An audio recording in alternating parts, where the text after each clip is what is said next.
भक्त हनुमान।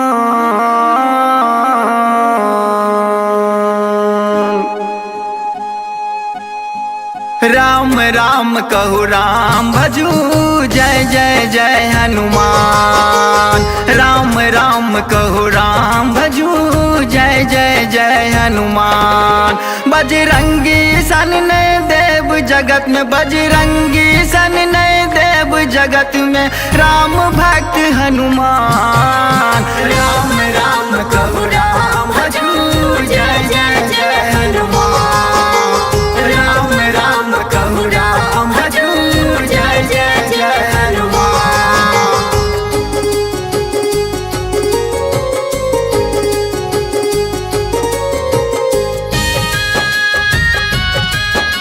अपने सुन रहे जी MM प्रोडक्शन की प्रस्तुति।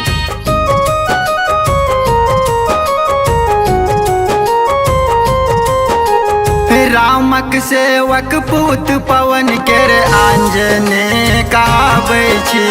रामक सेवक पूत पवन केर आंजने कहाबै छी। केसरी नंदन दूत राम केरे कपि में श्रेष्ठ कहाबै छी। केसरी नंदन दूत राम केर कपि में श्रेष्ठ कहाबै छी। रामक सेवक पूत पवन केरे आंजने कहाबै छी। केसरी नंदन दूत राम केरे कपि में श्रेष्ठ कहाबै छी। शोक निवारक महावीर के, शोक निवारक महावीर के, कोटि कोटि प्रणाम। राम राम कहु राम भजू जय जय जय हनुमान। राम राम कहु राम भजू जय जय जय हनुमान।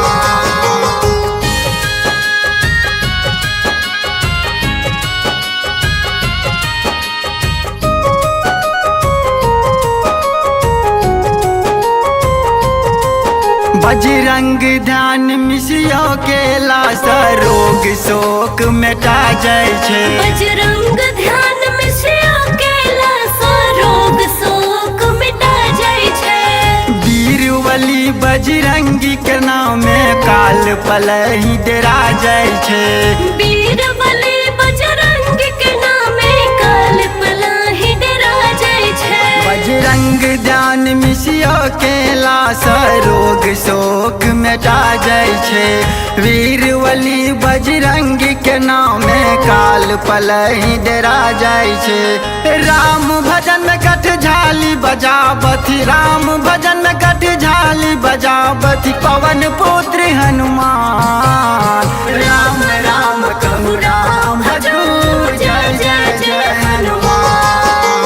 राम राम कहु राम भजू जय जय जय हनुमान।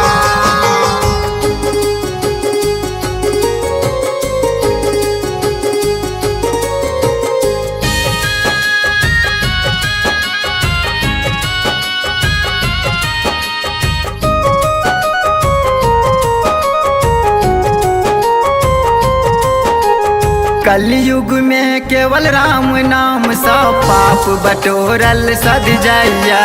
कलयुग में केवल राम नाम सो पाप बटोरल सध जाइया।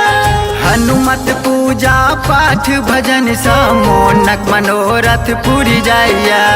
हनुमत पूजा पाठ भजन सो मोनक मनोरथ पुर जाइया। कलयुग में केवल राम नाम सा पाप बटोरल सद जाइया।